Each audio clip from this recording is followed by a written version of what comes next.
jin, peri, banaspati, kuntilanak, jailangkung, pocong, semuanya lari ke dalam air.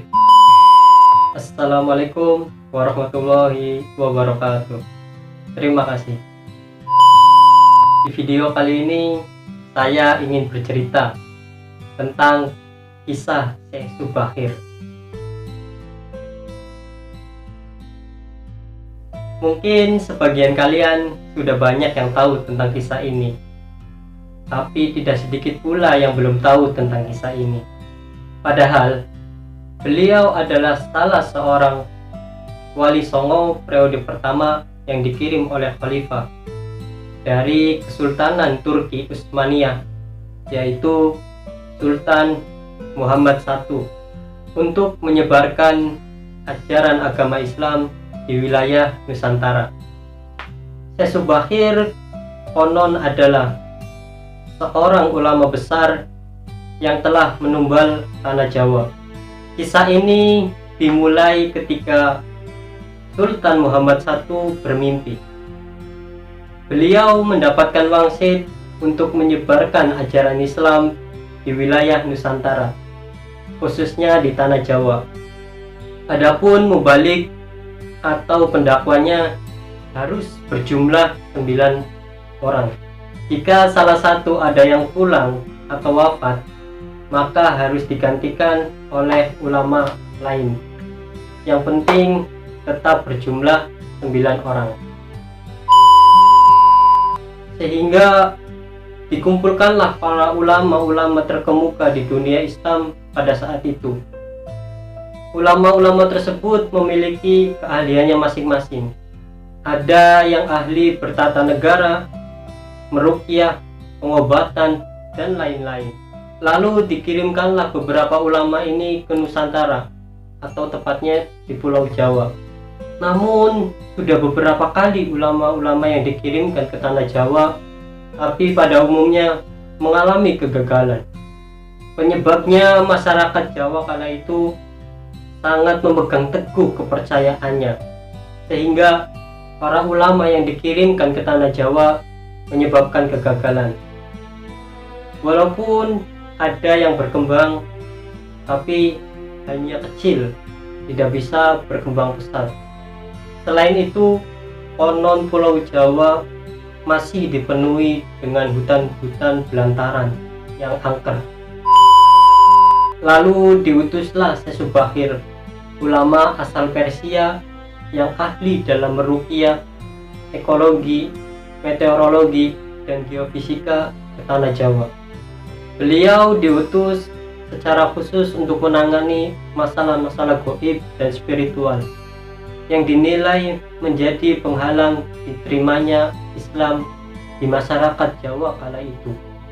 Berdasarkan babat tanah Jawa, setelah sampainya di tanah Jawa, Syekh Subahir yang menguasai ilmu gaib, beliau langsung menerawang.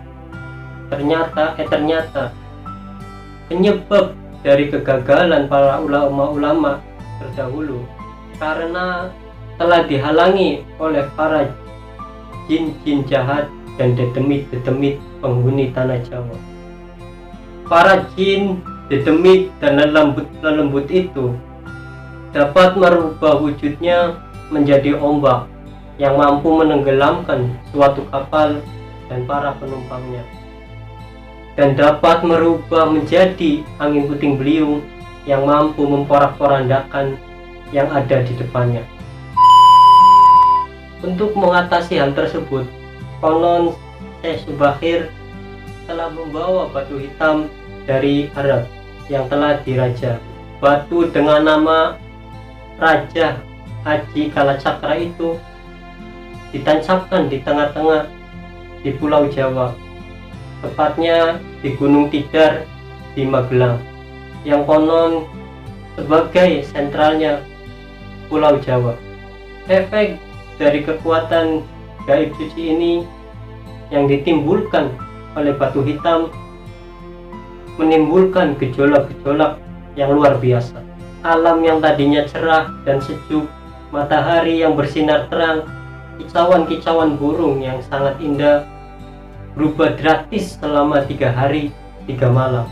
Cuaca mendung, angin besar, kilat menyambar bagaikan hujan api, dan gunung-gunung yang bergemuruh tiada henti.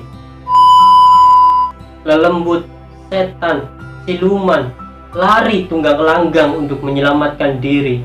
Jin, peri, banaspati, kuntilanak, jailangkung, pocong, semuanya lari ke dalam air karena tak kuatnya karena hawa panas yang ditimbulkan oleh batu tersebut. Mereka pada mengungsi di dalam air.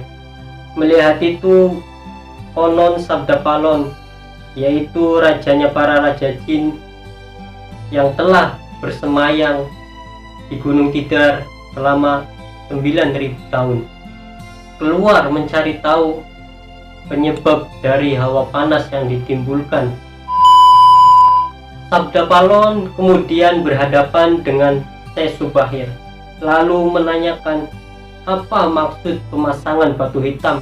Kemudian Syekh Subahir menjawab maksud dan tujuan pemasangan batu hitam tersebut, yaitu untuk mengusir para jin dan lelembut yang telah mengganggu penyebaran ajaran Islam di tanah Jawa.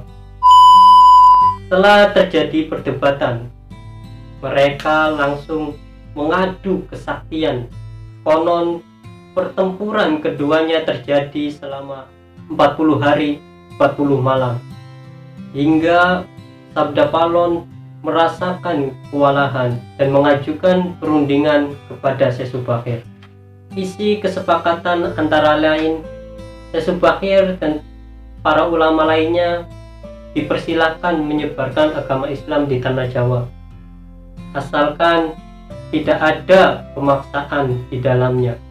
Kemudian Sabda Palon memberi kesepakatan bahwa orang Islam boleh berkuasa di tanah Jawa, asalkan para raja tidak meninggalkan adat istiadat dan budaya yang ada. Kemudian syarat-syarat itu disepakati oleh Syekh Subahir. Selain di Gunung Tidar, Syekh Subahir juga membersihkan tempat-tempat angker yang dipenuhi oleh makhluk-makhluk halus.